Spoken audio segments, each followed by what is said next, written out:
get into the movement, we're going to break down the movement into parts. So the first part is going to be the snatch pull. So what you're going to do is, for your grip, you're going to do a snatch grip. So you're just going to have your grip wider than you would doing a power clean. And then you're going to bring the bar up. You're going to go into a quarter hinge. And then you're just going to drive the elbows up, really focusing on triple extension. Make sure you're bracing your core, you're driving your hips forward, and you're doing an upright row. But you want to be powerful with it too. So my athlete here is going to do that.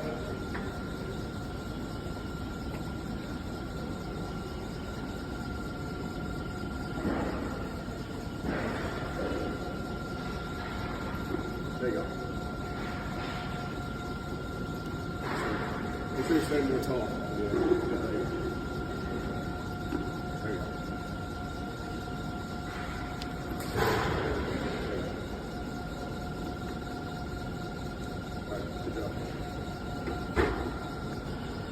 So second part of the movement is the actual snatch itself. So we're going to get in the same position as we did with the snatch pull. And then once you reach your shoulders, you're going to dip under the bar and catch it. So quarter hinge, make sure you brace your core, drive your head forward, you're getting underneath the bar. Make sure you're dipping down. When the bar passes your shoulders, make sure you're dipping down under the bar, and then you're catching it overhead.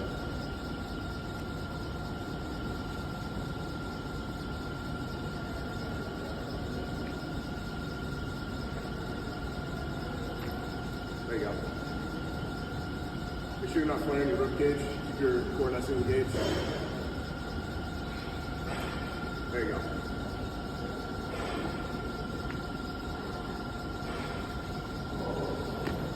There you go.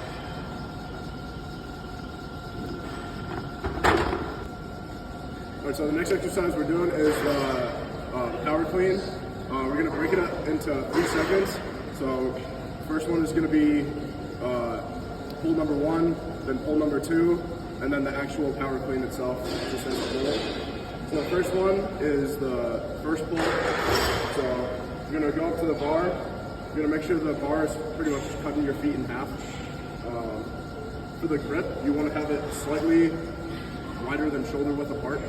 So you're going to hinge down, hands outside of your feet, and then almost like you're about to do a deadlift, you're just going to pull off the ground right up to your knees. Make sure you're really engaging your core and keeping it straight back. And nice and controlled, just going up to the knees. My athlete here is going to do it.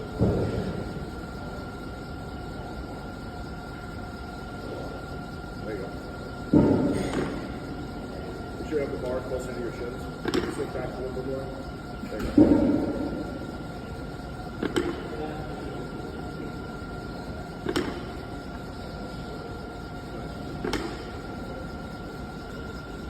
So the second part of this movement is going to be pull number 2.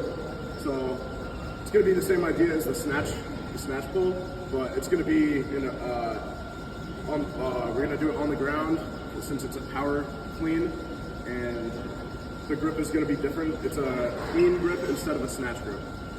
So same thing, walk up to the bar, cut your feet in half, hands just outside of your legs, and then so from the first pull, it's like nice, slow, and controlled. When you get past your knees, you're going to double the speed of the bar, and then you're going to go into like a power shrug, like we were doing with the hang snatch. So first pull, and then second pull, and then you're shrugging out. I'll demonstrate that again. So you go into control, and then you're shrugging out.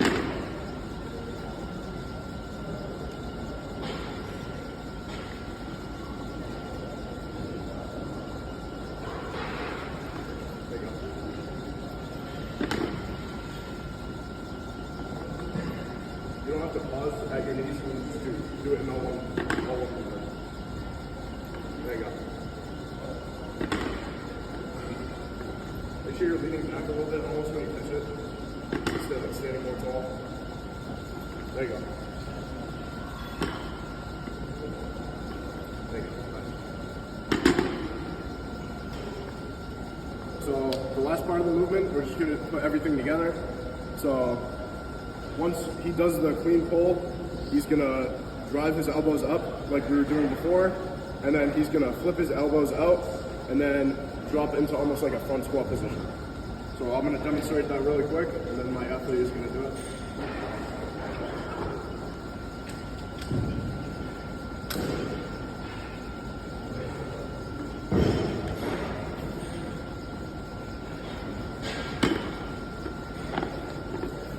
So when you get past your shoulders, you're dipping down, getting your elbows flipped out, and then you're catching it in a front squat position.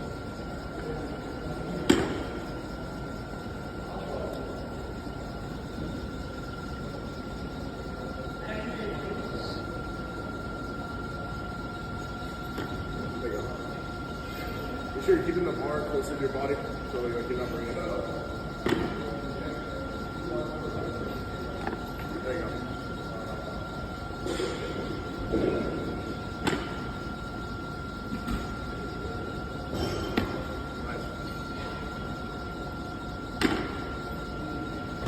So the next exercise we're doing is jerk variation. We're going to be doing the push jerk. So what you're going to do is you're going to come up to the bar. You're going to have your hands slightly wider than shoulder width apart. So when you go up to the bar, your elbows are like right below the bar, and then your hands are like just outside your shoulders. So what you're going to do is you're going to grab the bar off the rack. You want to have your feet at hip width because your most powerful hip width and your most stable shoulder width. So when you catch the bar, you're gonna catch it in shoulder width. So you're in a nice stable position. So what you're gonna do is you're gonna get down into about a quarter squat with your hips. And then you're gonna use the force from your hips to generate triple extension. And then you're gonna push the bar overhead and then dip down to catch the bar. So this is what it should look like.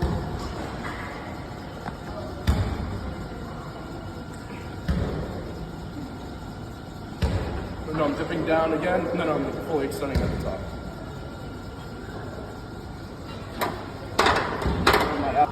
So now I'm going to have my athlete do it.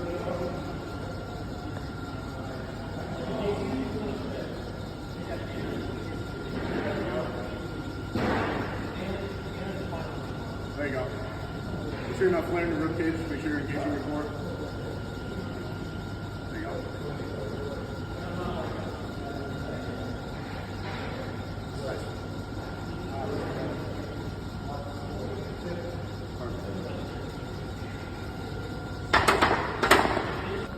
Alright, so the next movement we're going to do is a single arm kettlebell swing.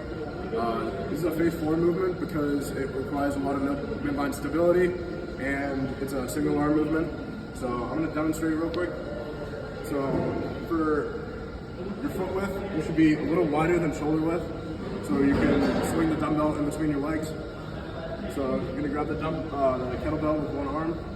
You're going to hinge back and you're going to use your hips and your core to create a powerful drive. So your shoulders should not be working in this. It should be purely just from driving your hips forward, creating that powerful movement. So I'm going to have my athlete here do it. We're going to do 5 swings on each arm.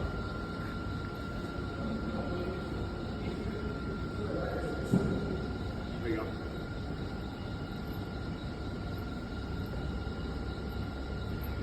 Nice.